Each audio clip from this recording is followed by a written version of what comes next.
ಈ ಆರ್ಡರ್ ಮಾಡಿರೋ ಡೆಲಿವರಿನ ತಗೊಳ್ಳೋದ್ರಲ್ಲಿರೋ ಖುಷಿ ಡೇ 7 ಆಫ್ 6 ಪ್ಯಾಕ್ ಸೀರೀಸ್. ಈ ಸಮ್ಮರ್ ಸೀಸನ್ ಚಿಕ್ಕ ವಯಸ್ಸಲ್ಲಿ ಇರ್ಬೇಕಾದ್ರೆ ಎಷ್ಟು ಖುಷಿ ಕೊಡುತ್ತೆ ಅಲ್ವಾ. ಸಮ್ಮರ್ ಸೀಸನ್ ಅಂದ್ರೆ ಸಮ್ಮರ್ ಡೇಸ್ ಗ್ಯಾಪ್ನ ಬರೋದು. ವಯಸ್ಸು ಆಗ್ತಾ ಆಗ್ತಾ ಬೇಜಾರಾಗುತ್ತೆ, ಯಾಕಂದ್ರೆ ಆ ರಜೆ ಸಿಗಲ್ವಲ್ಲ.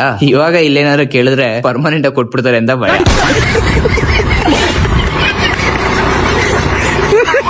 ನಾವ್ ಈ ಆನ್ಲೈನ್ ಅಲ್ಲಿ ಏನೇ ಆರ್ಡರ್ ಮಾಡ್ಲಿ, ಅದು ಚಿಕ್ಕ ಐಟಮ್ ಆದ್ರೂ ಪರವಾಗಿಲ್ಲ, ಮೊಬೈಲ್ ಅಲ್ಲಿ ಒಂದ್ಸತಿ ಯಾವಾಗ ಬರುತ್ತೆ ಅಂತ ನೋಡಿದ್ರು ಪದೇ ಪದೇ ತಿರ್ಗಾ ಮೊಬೈಲ್ ತೆಗೆದು ಬರ್ತಿದ್ಯಾ ಅಂತ ಕನ್ಫರ್ಮ್ ಮಾಡ್ಕೊಂತೀವಿ. ಅದ್ ಬಂದಾಗ ಕಲೆಕ್ಟ್ ಮಾಡ್ಕೊಳ್ಳೋ ಖುಷಿನೇ ಬೇರೆ. ನಾನಂತೂ ಯಾವಾಗ್ಲೂ ಮನೆಯಿಂದ ದೂರನೇ ಇರ್ತೀನಿ. ಸೊ ಯಾರೇ ಬಂದ್ರೆ ನಮ್ಮ ಮನೆ ಕೆಳಗಡೆ ಅಂಗಡಿ ಕೊಟ್ಬಿಡ್ರಿ ಅಂತ ಹೇಳ್ತೀನಿ. ಮೊನ್ನೆ ಹೇಳಿದ್ನಲ್ಲ, ಈ ಸಮ್ಮರ್ ಸೀಸನ್ ಆ ಟೈಟ್ ವೇಸ್ಟ್ ನ ಹಾಕಕ್ ಆಗ್ತಾ ಇಲ್ಲ ಅಂತ, ಅದಕ್ಕೆ ಒಂದು ಲೂಸ್ ಆಗಿರೋ ದೊಗ್ಲೆ ದುರಿಯೋದ ನಂತರ ಒಂದ್ ವೇಸ್ಟ್ ನ ಆರ್ಡರ್ ಮಾಡಿದೆ. ಅದನ್ನ ಹಾಕೊಂಡ್ರು ಹಾಕೊಳ್ದಲ್ಲೇ ಇರೋ ತರ ಫೀಲ್ ಬರ್ಬೇಕು. ಆರಾಮಾಗಿ ಗಾಳಿನೂ ಆಡುತ್ತೆ, ಫುಲ್ ಲೈಟ್ ವೇಟ್ ಇರುತ್ತೆ, ಅಂಡ್ ಪ್ಯಾರ್ಲಲ್ಲಿ ನಾವು ಚೆನ್ನಾಗಿ ಕಾಣಿಸ್ತೀವಿ. 200 ರೂಪಾಯಿ ಅಷ್ಟೇ, ಅಮೆಝಾನ್ ಅಲ್ಲಿ ತಗೊಂಡಿದ್ದು. ಈಗ ಎಷ್ಟೊಂದ್ ಜನ ಆರ್ಡರ್ ಮಾಡಕ್ ಹೋಗ್ತೀರಾ ನನಗೆ ಗೊತ್ತು, ಬಟ್ ನಾವ್ ಚೆನ್ನಾಗಿ ಕಾಣಿಸೋದು ಬಾಡಿ ಮೇಲೆ ಏನ್ ಹಾಕೊಂತೀವಿ ಅಂತ ಅಲ್ಲ, ಬಾಡಿ ಒಳಗಡೆ ಏನ್ ಹಾಕೊಂತೀವಿ ಅಂತ.